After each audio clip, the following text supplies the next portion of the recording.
Troisième jour de visite du chef de l'État dans la région de Lifou, le président Alassane Ouattara communie en ce moment avec la population de Mbayakro. La rentrée scolaire 2014-2015 effective depuis hier, engouement dans les établissements scolaires. Hier donc, au premier jour de classe, vous le verrez dans ce journal. En Centrafrique, la mission des Nations Unies est désormais à la tête des opérations de maintien de la paix. Voilà pour les titres. Madame, Monsieur, bonjour et bienvenue dans ce journal. Troisième jour aujourd'hui de la visite du chef de l'État dans la région de Lifou, visite présidentielle entamée le dimanche 14 septembre dernier. Au programme ce mardi, un meeting à Mbayakro où la mobilisation est totale. En plus des élus et cadres de la localité, 78 villages environnants ont effectué le déplacement pour écouter l'illustre hôte, le chef de l'État qui en ce moment livre son message. Et notez, avant de continuer, que la réunion hebdomadaire des membres du gouvernement a eu lieu hier. Le Conseil des ministres délocalisé à la préfecture de Daoukro a été présidé par le président Alassane Ouattara. D'importantes décisions y ont été prises, notamment pour améliorer les conditions de vie des Ivoiriens. Deuxième jour de classe pour les élèves de Côte d'Ivoire. La reprise a été effective hier dans les établissements scolaires. Plus de 4 millions d'élèves à la maternelle, au primaire et au secondaire ont répondu présents à l'appel. Des encadreurs également, suivant l'ambiance qui a prévalu dans les établissements scolaires au premier jour donc de la rentrée scolaire. Les élèves de Côte d'Ivoire ont repris le chemin de l'école ce lundi 15 septembre. Pendant que certains viennent se rendre compte de l'effectivité de la reprise, d'autres sont déjà dans leur classe. Pour les nouveaux élèves de la 6e, c'est une découverte et un changement. L'école primaire, je portais les 1000 carreaux et ici, je porte bleu-blanc. Je suis fier de l'école, l'école est très jolie. Les responsables des établissements invitent les retardataires à prendre rapidement le train en marche. On n'est plus au stade où il fallait vendre le café cacao avant de pouvoir inscrire les enfants. Je crois qu'on a largement dépassé cela. C'est vrai que chaque année, il y en a qui traînent les pas. Et donc, vivement, que les enfants viennent s'inscrire. Si tout se passe bien dans les établissements publics, ce n'est pas la grande affluence dans les écoles privées. Des fondateurs disent ne pas avoir les mêmes avantages que ceux du public. C'est plus le public qui est concerné chez les parents. Mais nous, les privés, c'est le jour de la rentrée que les parents viennent inscrire les enfants. Or, c'est là qu'il faut commencer. Et ça pose aussi le problème quand on donne le délai d'inscription en ligne le jour de la rentrée. Mais nous, au privé, on a des problèmes. Pour cette rentrée scolaire 2014-2015, le ministère de l'Éducation nationale et de l'enseignement technique attend plus de 4 millions d'élèves aux primaires et dans les lycées et collèges. L'école a également repris à Bouaké. Élèves et encadreurs étaient au rendez-vous pour ce premier jour de classe, à la grande satisfaction du chef de cabinet du ministre de l'Éducation nationale et de l'enseignement technique. La rentrée des classes 2014-2015 est effective à Bouaké. Au collège moderne Koko, le corps enseignant, le personnel administratif et d'encadrement et les apprenants ont tous répondu à l'appel. Et les cours ont repris. Toutes choses qui poussent ceux des élèves qui n'ont pas encore rempli les formalités d'usage à se mettre au goût du jour. Au petit lycée, tous les écoliers sont en classe. Au lycée technique, les choses sérieuses commencent. À l'école Irdo et au collège moderne des jeunes filles, les parents n'ont pas lésiné sur les moyens pour la reprise effective des cours. Pour le chef de cabinet du ministre de l'Éducation nationale et de l'enseignement technique, une éducation de qualité obéit à un volume horaire et au respect des programmes pour de meilleurs résultats scolaires. Et une reprise effective des cours, nous avons vu effectivement les professeurs en classe, les instituteurs en classe en train de donner les cours, soit pour faire des révisions de mise en train, soit même pour commencer véritablement les cours. Surtout dans les classes d'examen, les instructions de Madame le ministre à Bouaké sont appliquées à la lettre. Pour avoir une éducation de qualité, il faut respecter, n'est-ce pas, le volume horaire auquel les enfants ont droit, en termes de quantum horaire et en termes de respect du programme, n'est-ce pas, à enseigner. À partir de cet instant-là, les résultats vont venir tout seuls. Et il faut que nous atteignions 70-80% au niveau de tous les examens. L'école, lieu de brassage. Le chef de cabinet invite le monde éducatif et les apprenants au respect des normes d'hygiène. Je sais que les directeurs régionaux, les chefs d'établissement, les chefs de circonscription, mais c'est ce que nous leur avons dit, prennent des dispositions élémentaires en tout cas pour les mesures d'hygiène. Pour une Côte d'Ivoire émergente, tous au travail pour des ressources humaines de qualité.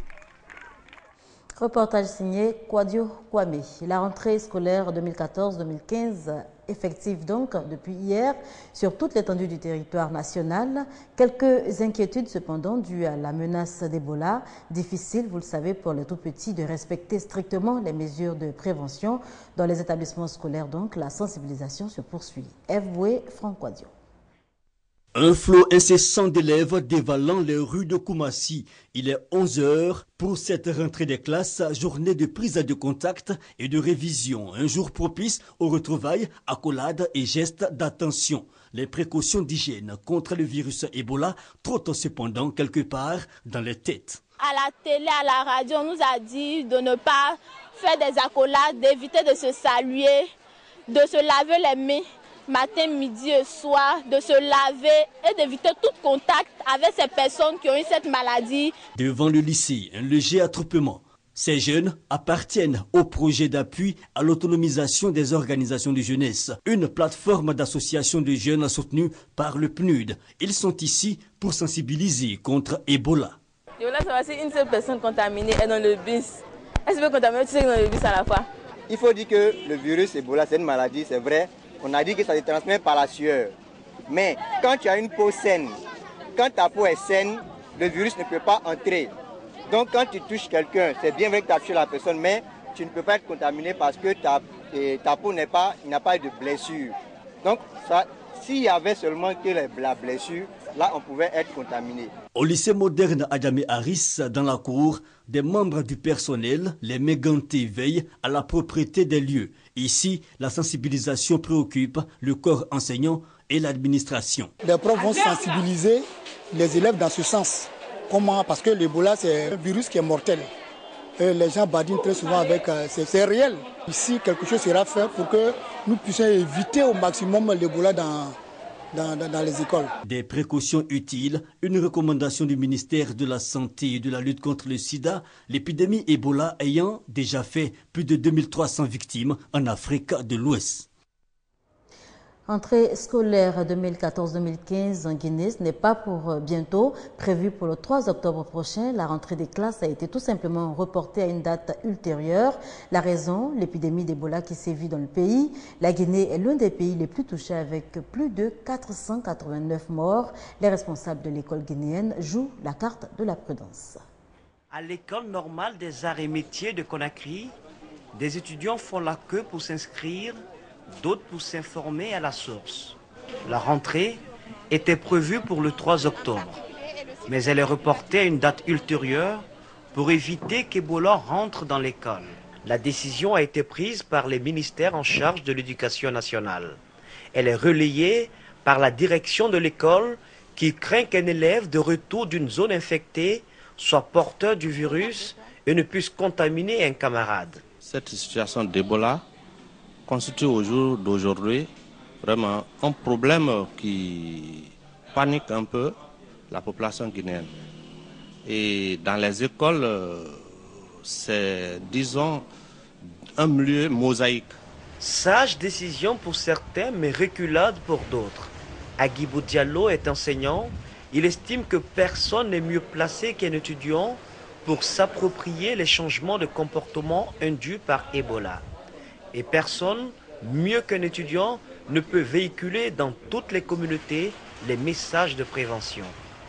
Pour moi, il faut ouvrir les écoles à temps en validant les mesures d'hygiène appropriées et ça peut donner un exemple à nos communautés à la base pour que l'exemple soit suivi.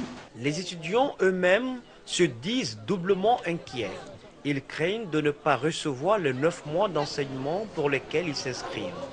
Et ils ne veulent pas prendre le risque d'une contamination. Ce que moi je dis à toute la jeunesse contre Ebola, de faire attention d'abord, de se laver les mains avec du savon et de l'eau de javel. Et tout ce que tu dois faire actuellement, tu dois faire de l'eau de javel avec. Si on ne parvient pas à restreindre cette chaîne de contagion et que ici à l'ouverture il y ait un cas suspect dans une école, donc vous avez vu ce qui va se passer par après. Les parents des élèves peuvent ici interdire leurs enfants de fréquenter cette école. Sur les marchés de la capitale guinéenne, les étals de matériel scolaire restent bien chargés. Pas de clients pour le moment, car le report de la rentrée concerne tous les niveaux, toutes les écoles. Et surtout, aucune nouvelle date n'a été rendue publique. Retour en Côte d'Ivoire pour ouvrir la page culture de ce journal. Laissons-nous guider par Grace Kondo au village d'Abobo-Doumé, c'est dans la commune de Yopougon. Le peuple Atchan y était en fête le week-end dernier, nous dit-elle. C'était à l'occasion de la sortie officielle de la génération Blessoué Tchaba.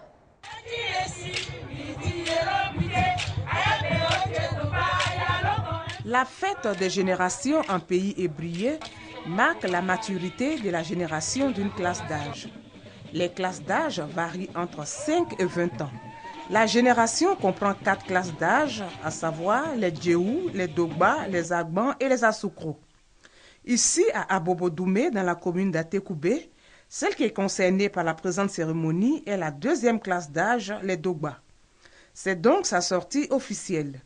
Ces jeunes, dont l'âge varie entre 25 et 40 ans, pourront désormais participer aux prises de décisions concernant le village. Ils prennent part au développement du village. Et tout ce que nous allons faire au niveau du village, on va les compter parmi nos doyens, parmi les anciens, pour que le village puisse aller de l'avant.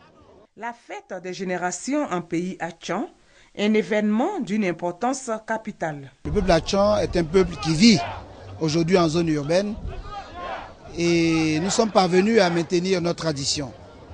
Au-delà du maintien de la tradition, nous avons besoin de solidarité, que la chaîne des générations soit maintenue. Nous accordons une importance particulière à la tradition et ces jeunes qui rentrent dans la vie active ont besoin de modèles et d'être encadrés.